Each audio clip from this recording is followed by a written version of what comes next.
Okay, this is likely to be could be a rubbish video.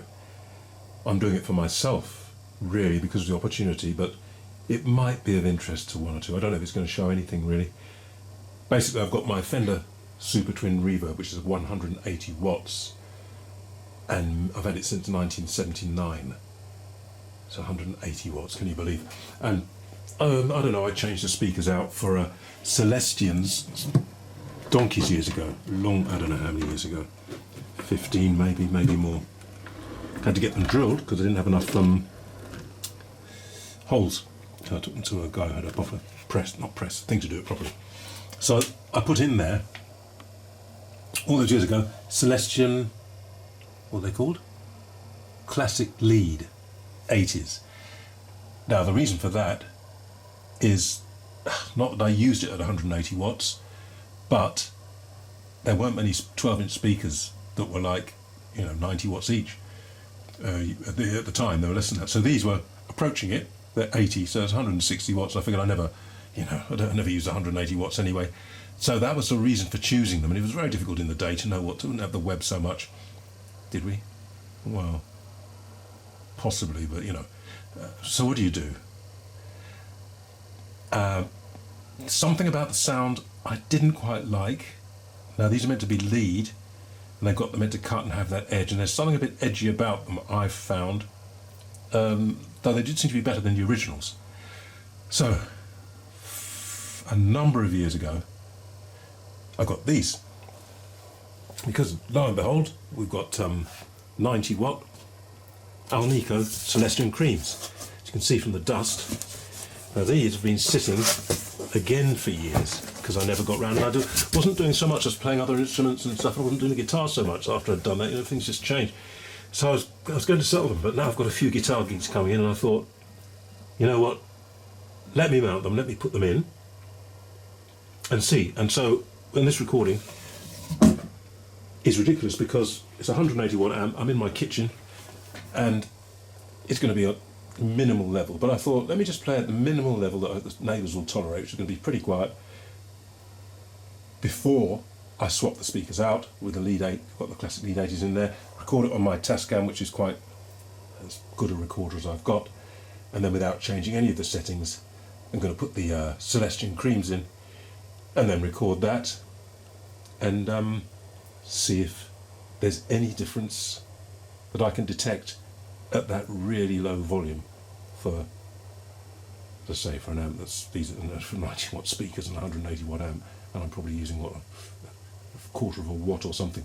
But anyway, I thought we'll see, and these speakers of course won't have been run in. Those have been over the years, but these may be a bit stiff, they've been sitting in the boxes for I don't know how long, as I say.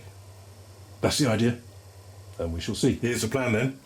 I'm set up, and I'm videoing this in case the settings change, so I can see where they are and make sure things are the same. And it's got the Celestion what are they? Classic lead 80s in there, and there we are facing the amps. I'm going to record on the recorder, swap the speakers out, and do the same thing. The classic 80s. Going to play a bit of Spooky before we swap them out.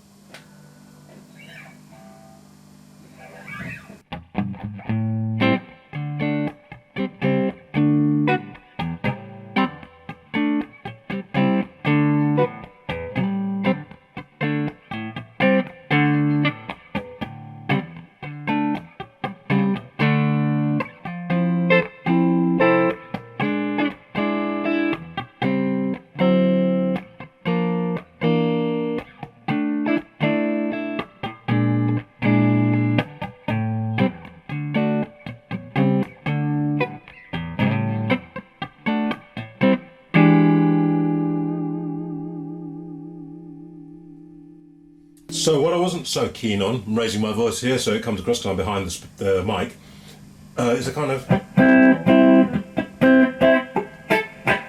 so something up there, which doesn't seem so sweet somehow.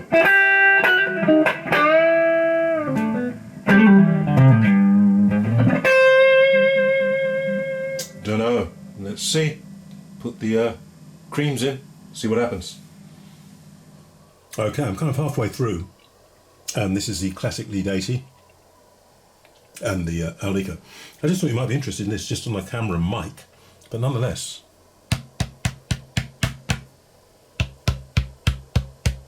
I don't know if that's coming across. It'll be interesting to see, because I think this kind of sound, not very musical really, but maybe it pushes the treble, I don't know. Maybe it's what I'm hearing and I don't like, but we shall see.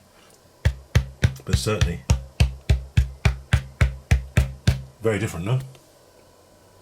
I don't know if the light's any good or whether it will focus, but there we go. I'm just letting them settle before I retighten the screws and put the reverb bag back in. I took a photograph of the wiring and double checked that. I did have some washers, kind of plastic washers that were the perfect size, which I put underneath all the nuts to protect the surface, just in case I decide I don't like them, I want to sell them, then they're going to look unmarked. Whilst I'm here, don't know if you'll be able to see, I'll show you what's going on. The valves, don't know what that is, I think it's a normal one, like a 12AX7 or 7025 or something. This is a real odd one. It's 6C10 triple triode, so one of the parts of the triode is a reverb return. I've got a few spares because they're not made anymore, so they're all new old stock, and when they're gone, and that's the end of that. That's a CX8, I believe. Did I say that one was a something? I don't know what that's. Another slightly odd one. They seem to be quite plentiful. I've got a couple of spares of those. That's the reverb. Mostly there's the drive transformer there, and under there you probably can't see, but I think there's a couple of normal. They've taken the covers off. A couple of normal type valves under there, and then you've got the 6L6s. These are the originals, believe it or not, from 1979. I did change them, and then changed them again. I went back to them. When I put these original ones back in, it was so much bolder that they've been there ever since. So I wonder about the changing valves thing, unless there's a problem. I think there's a saying, isn't there? Don't fix what ain't broken. So that's about it. Just going to go around and retighten, and then we shall see the moment of truth. The reverb tray's in. I've just got to put the back panel on. But I thought I'd mention just one thing I noticed when obviously I had the reverb tray out to get to these screws under here. And I noticed that the magnetic pull against the reverb tray is way less on these than the others. The others, it really was a bit of a nuisance, but these is quite manageable. So I don't know what that's about, but anyway, we'll see. So back panel on, and then we'll test. Thought I may as well let you witness the full thing. So I haven't switched it on yet, so I'm going to switch it on. Give it a while to, let's see what happens. Well, I didn't expect any problems there because obviously it's only on the mains. Then I'm going to switch on the standby, play the same thing into the Tascam recorder, and it'll be interesting for me, hopefully for you, to listen back. I did have, I'm just going to warm up and just tell you something. With these valves, it's a 6CX8, that one I couldn't remember, the reverb one, and the triple triode is a 6C10. And years ago I stocked up on them, only about 4. Perhaps that's excessive, I don't know, but some of them can be faulty, you know, we're talking new old stock. You don't know, do you, unless you use them. And one did become faulty, it was that made noise on the reverb. So that's one of the triple triode, is a reverb return or send or something. So it's still usable, but the reverb would get a bit, if you had it turned up a bit, it would get a bit crackly. Anyway, so I had a few, and I kept them in my van in the back along with other bits and bobs, and nothing much really, but stuff like that, and a 4-way connection, all that kind of stuff. It's just stuff, you know, you might need. And yeah, somebody cut the back window out and nicked everything, which wasn't all that much. But what was a bit painful was that it was I imagine of no use to them whatsoever. They wouldn't even know what a valve was, even 15 years ago, I imagine. So I guess they just chucked them all somewhere. So unfortunately that was 4 of them gone at about £25 a shot back then. So gradually I bought a few more. I've got about 2 or 3 spares, I think, which I figured will, if they work, of course, I haven't tried them, I figure will see me out. But anyway, I'm going to switch on the Tascam recorder. Ready?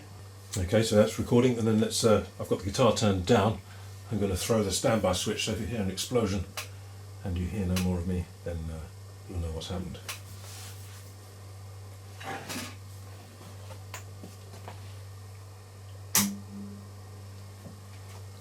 Well, I heard the usual slight thrum when the standby is on, and I must say, what a remarkably quiet amp. Of course things are turned down, but nonetheless for a 180 watt thing. So here we go. Let's try the same if I can remember it. I'm going to turn the guitar up. Okay.